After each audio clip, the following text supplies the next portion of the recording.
Mango season ಮುಗಿಯೋದ್ರೊಳಗಡೆ ಈ ರೀತಿ ಒಂದ್ಸಲ ಮ್ಯಾಂಗೋ ಹಲ್ವಾ ಮಾಡಿ ನೋಡಿ, ತುಂಬ ಚೆನ್ನಾಗಿರುತ್ತೆ. ಅದು ಹೇಗೆ ಮಾಡೋದು ಅಂತ ಒಂದ್ಸಲ ನೋಡ್ಕೊಳ್ಳೋಣ.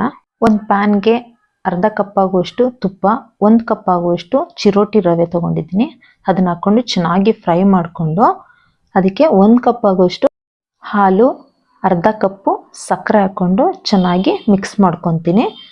ಮಿಕ್ಸ್ ಆದ ನಂತರ ಇದಕ್ಕೆ ಸ್ವಲ್ಪ ಏಲಕ್ಕಿ ಪೌಡ್ರು ಹಾಗೆ ಕೇಸರಿ ದಳನ ಹಾಕ್ಕೊಂಡು ಅದನ್ನು ಸಹ ಚೆನ್ನಾಗಿ ಮಿಕ್ಸ್ ಮಾಡಿಕೊಂಡು, ಇಲ್ಲಿ ಮ್ಯಾಂಗೋ ಪ್ಯೂರಿ ಮಾಡಿ ಆಲ್ರೆಡಿ ಇಟ್ಕೊಂಡಿದ್ದೆ, ಅದನ್ನು 1 ಕಪ್ ಆಗುವಷ್ಟು ಮ್ಯಾಂಗೋ ಪ್ಯೂರಿನ ಹಾಕ್ಕೊಂಡು ಚೆನ್ನಾಗಿ ಮಿಕ್ಸ್ ಮಾಡಿಕೊಂಡು ಡ್ರೈ ಫ್ರೂಟ್ಸ್ ಹಾಕ್ಕೊಂಡ್ರೆ ಸಖತ್ ಟೇಸ್ಟಿಯಾಗಿರುವಂಥ ಮ್ಯಾಂಗೋ ಹಲ್ವಾ ರೆಡಿಯಾಗಿದೆ. ಇದು ತಿನ್ನಲಿಕ್ಕೆ ತುಂಬ ಟೇಸ್ಟಿಯಾಗಿರುತ್ತೆ.